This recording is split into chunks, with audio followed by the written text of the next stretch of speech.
Toto is a powerful but shy hero who dreams of killing the demon lord with his party of 3 beautiful girls, but little does he know that the girls are assassins sent to kill him for different reasons.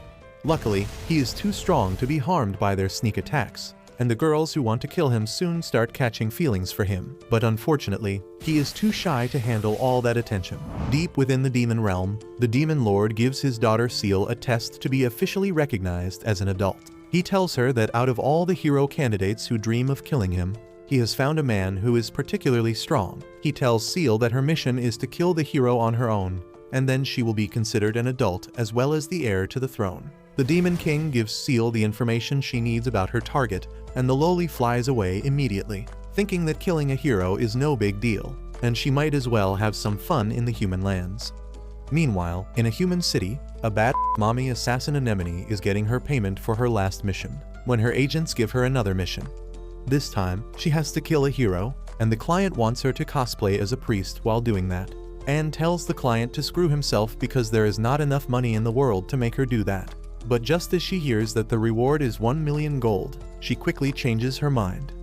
On the other hand, there is a dominatrix named Goa, who takes great pleasure in turning big buffed guys into her pets.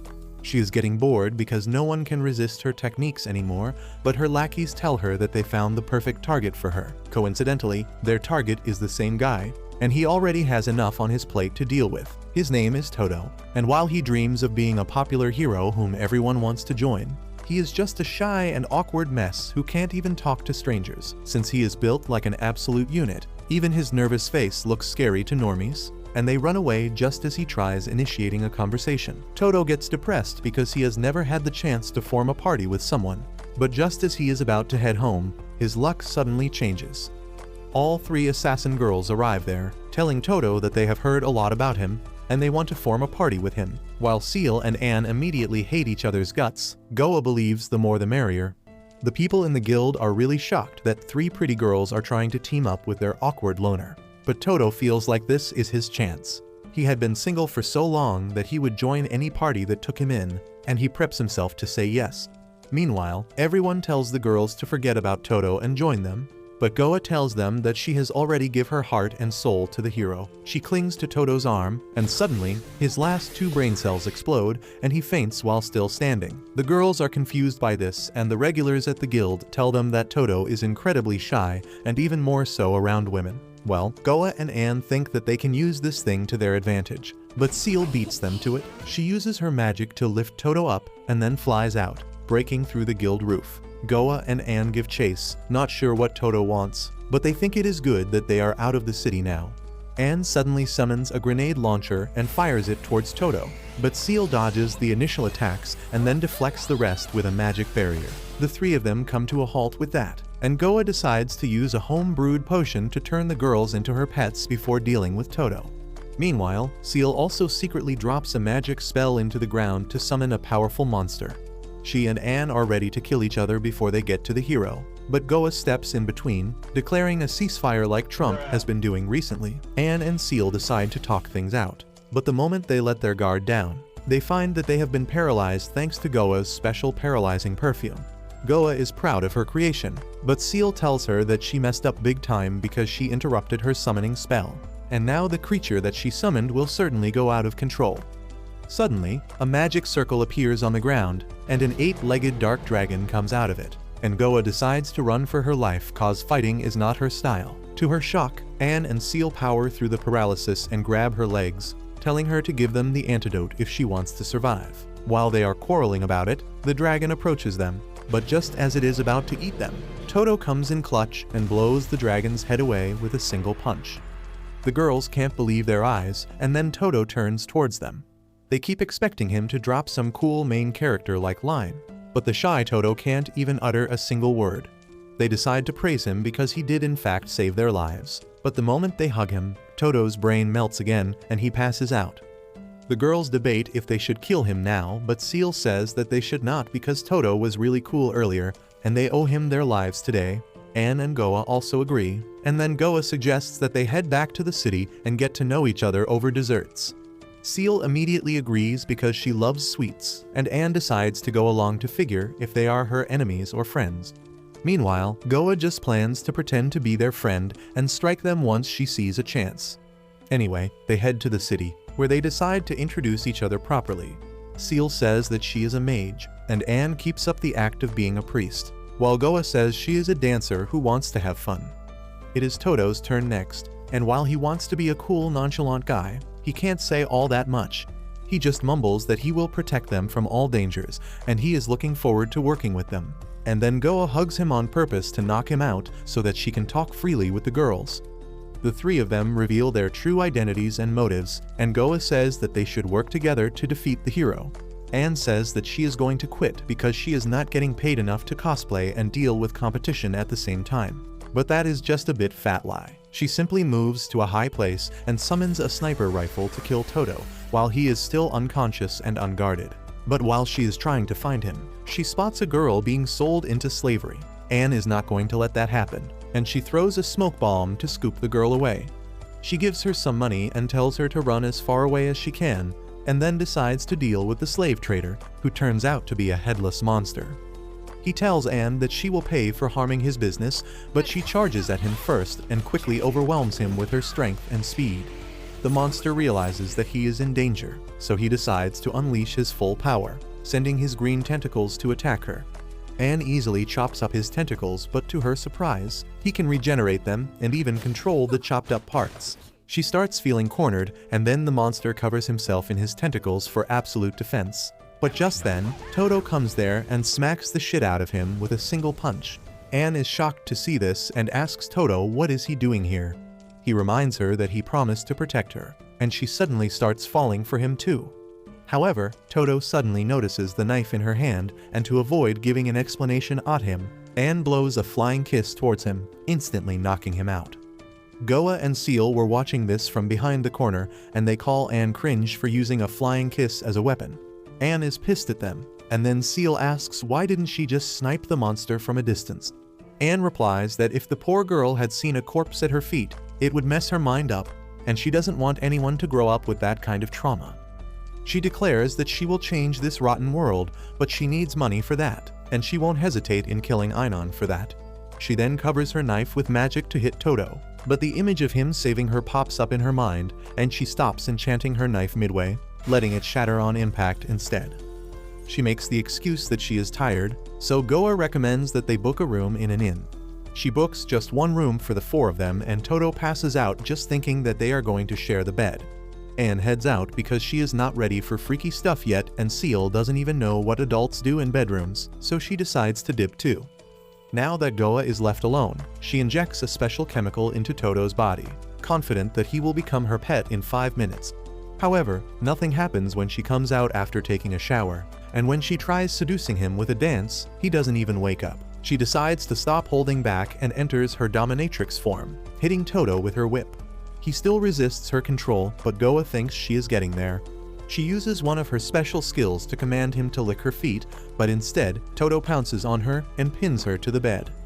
Goa is not used to being dominated like this, and she actually starts liking it. But then Toto comes to his senses, and on seeing a baddie ready to let him have his way with her, he faints again, this time with a violent nosebleed. Goa then calls Anne and Seal, telling them what happened, and the girls decide to spend the rest of the night bonding with each other. The next morning, Goa wakes up fully refreshed, but Anne and Seal are already judging her for sleeping soundly in this situation.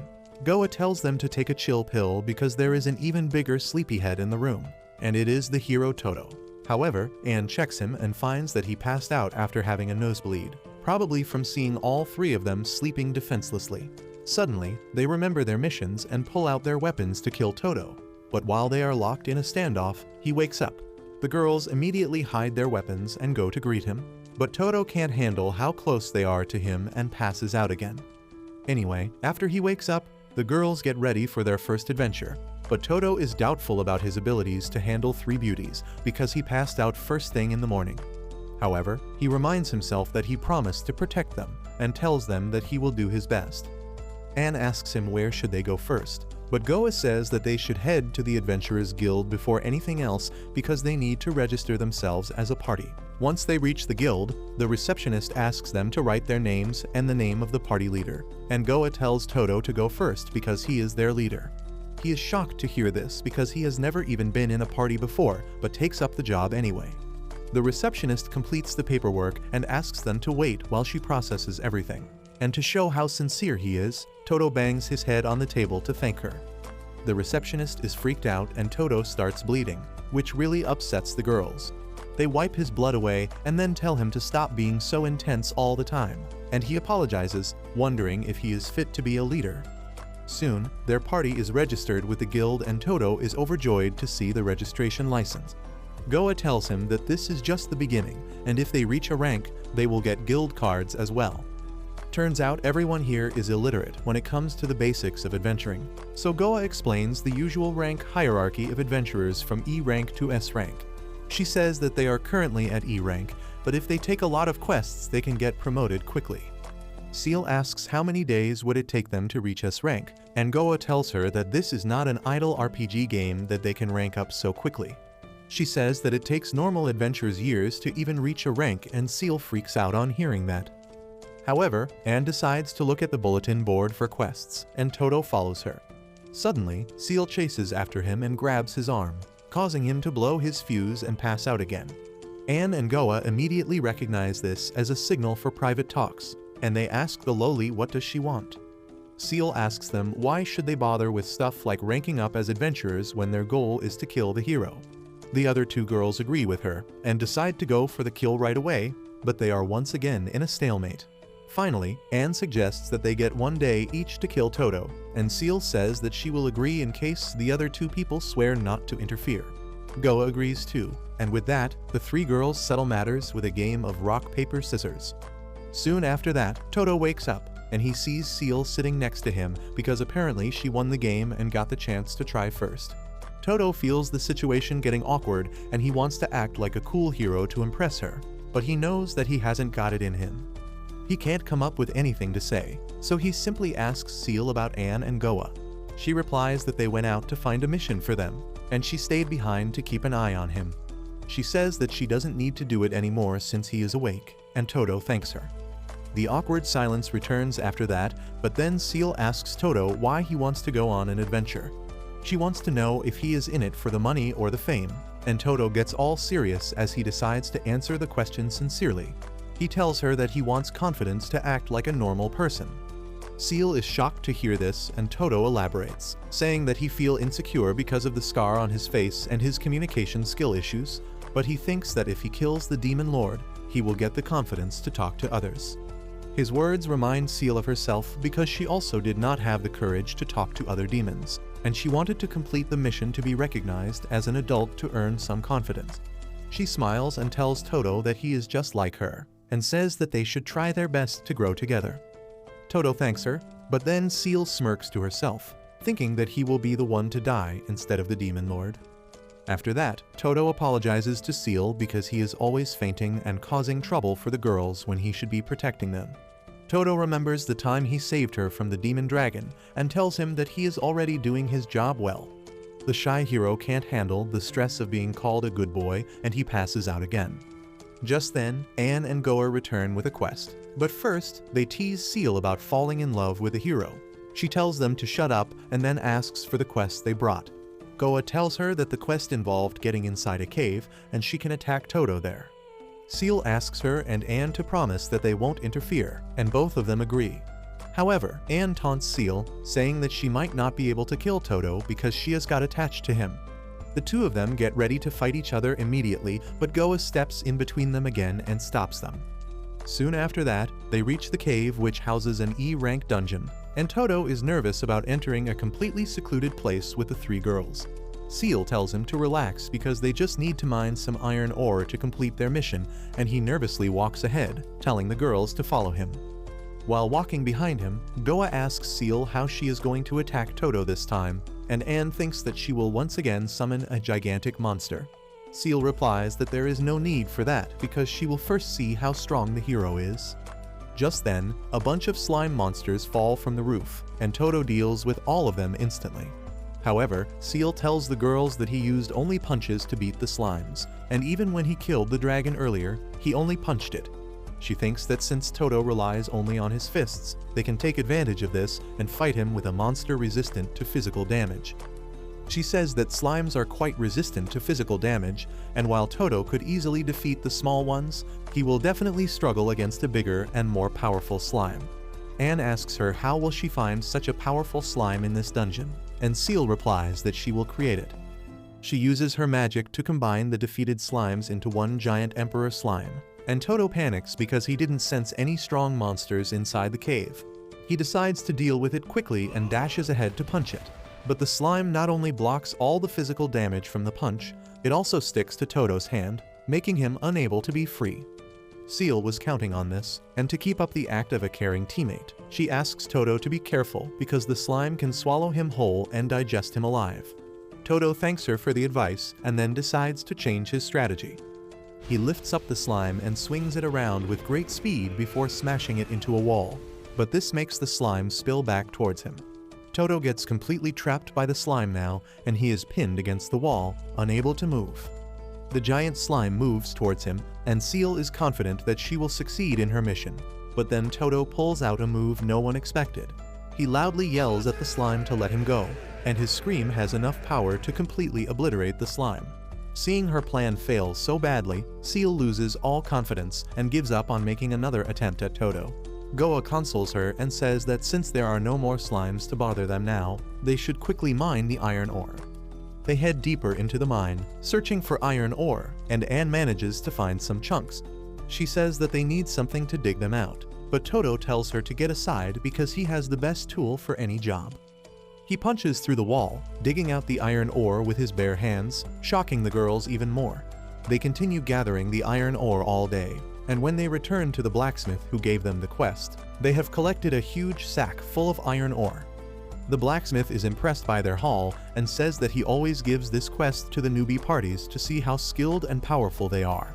He says that Toto might be the new record holder for the greatest amount of iron ore mined in a day, and he tells him to keep up the good work because he has a great future ahead of him. After that, they head back to the inn and the girls ask Toto how did he become this strong.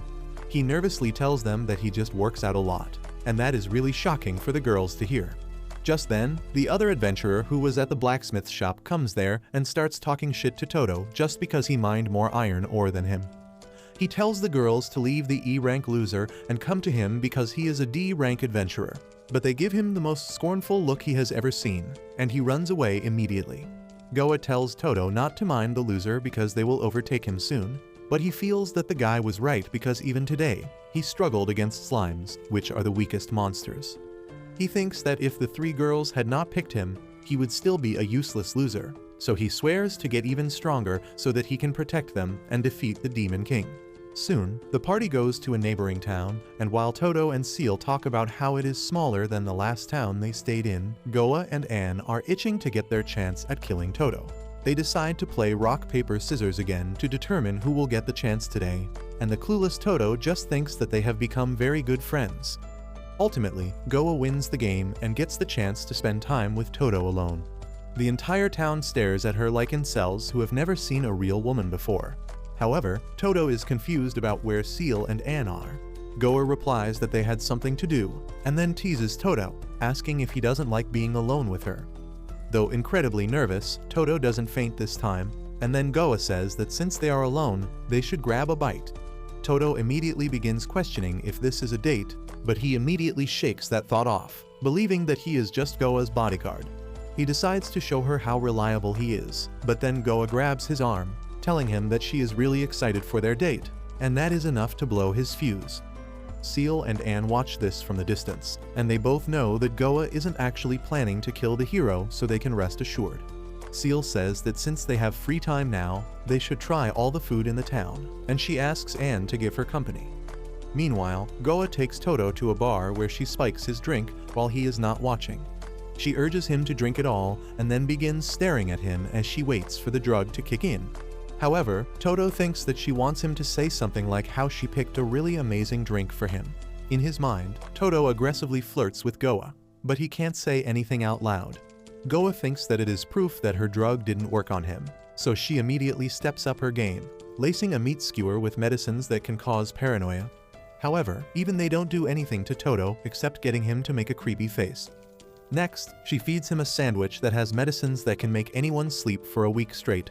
but Toto just gives her a menacing smile while saying it is delicious. Soon after that, Goa starts sulking because her special drugs had no effect on Toto. She feels that she is at a great disadvantage in her mission now because even her seduction skills didn't work on him in the past. Just then, Toto comes there with tea, and Goa decides to not pull her punches anymore. She asks him if he loves her, and Toto uses all his strength to not faint. He asks Goa what does she mean, and she uses her skill on him, telling him to become her dog and pledge his life and loyalty to her. Toto is taken aback by this, but he resists her skill, telling her that he can't become her dog. Goa feels shattered on hearing this, and she falls back on the bench, tears flowing down her eyes. She begs Toto not to hate her, and he panics, wondering how he should make things clear to her. He quickly removes his glove and bites his hand so that the pain prevents him from staying unconscious. He then tells Goa that he won't be able to protect her if he becomes her dog, and protecting her, Seal and Anne is the main goal of his life right now. Goa is moved on hearing this, and she wipes her tears as she thanks Toto. However, he was already at his limit, and hearing those words causes him to faint. Goa can't believe that he bit himself so hard just so that he could stay awake for her sake, and she thanks him yet again. Soon after that, Toto comes to his senses, and Goa tells him that they need to hurry up and meet their friends. Suddenly, he notices a bandage with a flower tied around his injured hand, and Goa tells him that it is her way to thank him. She winks at him, asking him to keep it a secret, and that is enough to knock Toto out once again. Anyway, they soon reach the place where Seal and Anne are waiting for them. Seal immediately tells Toto about a cake shop nearby that is really famous, and she wants to buy some before they sell out. Toto decides to follow her, and in the meantime, Anne asks Goa if she failed too. Goa affirms, but she adds that she had fun, and then she runs up to Toto, telling him that they need to find an inn soon so that they can share a room. Toto faints again on hearing this, and Anne and Seal start feeling like Goa has gotten suspiciously closer to him. Later, as the three girls are alone in the room, Anne declares that it is her turn next. Seal says that they are supposed to play the game of rock, paper, scissors each day, but Anne refuses, saying that she has not got a chance yet, so it is only fair that she goes next. Goa decides to agree and says that they should follow this order from now on. But Anne tells her that there won't be any need for that because she will definitely kill Toto. However, neither Goa nor Seal have any faith in her, and they leave to make preparations for their next attempt. The next day, Seal and Goa decide to explore the city some more, while Anne takes Toto to a herb collecting quest in the forest. As always, Toto is curious about the other two, and Anne replies that they both have a stomach ache because they ate too much yesterday. She says that the herbs they will collect today are known to cure stomach ache, so they can take some for them too. Toto tells her that he will do his best to finish the quest quickly, and immediately after that, the mood turns awkward. Anne turns out to be as bad as Toto when it comes to small talk, and both of them nervously wonder what to say next. Meanwhile, Goa and Seal are enjoying some delicious ice cream, but Goa intently waits for the drugs in it to take effect. However, Seal tells her to not get her hopes up because she is using magic to protect her from all negative effects. Goa taunts her, saying that Seal won't be able to use the same magic to protect herself from her skills, but just then, a rugged man comes there and tells them to shut up because his gang is actually robbing this place. Back in the forest, Anne feels the urge to light up a cigarette, but she can't do it while cosplaying as a priest. Suddenly, Toto uses the age-old icebreaker to ask her about her hobbies, and out of habit, Anne tells him that she likes money and alcohol. She panics because she accidentally blurted out the truth, but immediately covers for it by saying that it was a joke. She then asks Toto about his hobbies, and he turns into a nervous mess because he doesn't want to admit that going to the gym is basically his entire personality.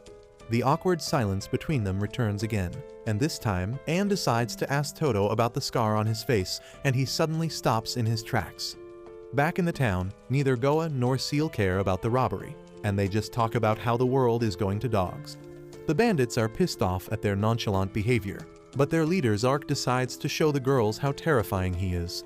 He tells the girls that they must have heard his name already because he used to be a B-rank adventurer before he became a bandit, but his ego takes a hit when they call him a nobody.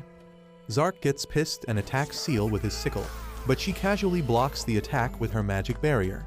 She coldly asks him if he even knows who he attacked right now, and even though he feels intimidated, Zark attacks her again, targeting the table this time.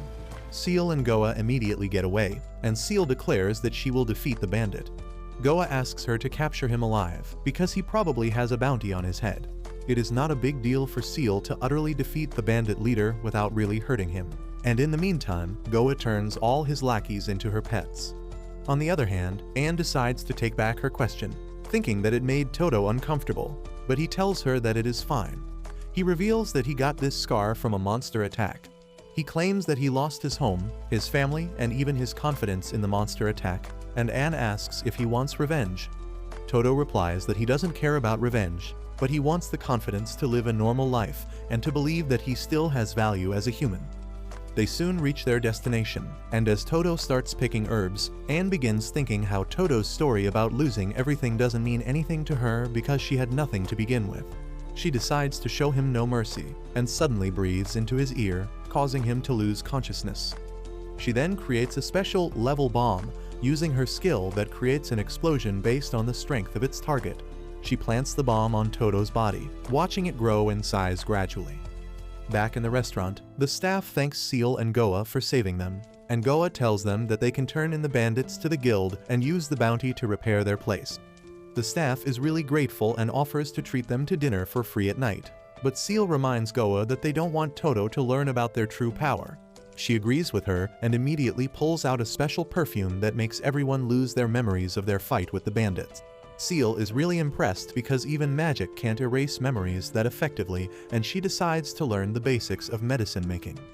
Meanwhile, in the forest, the level bomb on Toto's body has grown gigantic, and she freaks out because even if she runs, she can't escape its explosion radius now. So she decides to cut off the bomb away from Toto's body while waking him up. She tells him to toss the bomb as far away as he can, and he does that without wasting a second. The bomb goes far away and then explodes, releasing a devastating amount of energy. When the explosion ends, Anne opens her eyes and sees that Toto protected her from the explosion that destroyed half a mountain. She freaks out on realizing that since Toto is not even harmed by the explosion, it means that the bomb would have grown even bigger if she just let it be. However, she is also grateful because she escaped certain death thanks to Toto. She thanks him, letting her real personality spill out, and Toto faints again at that. But that's where this video ends. Remember to like and subscribe to the channel. Thanks for watching, and I'll see you next time.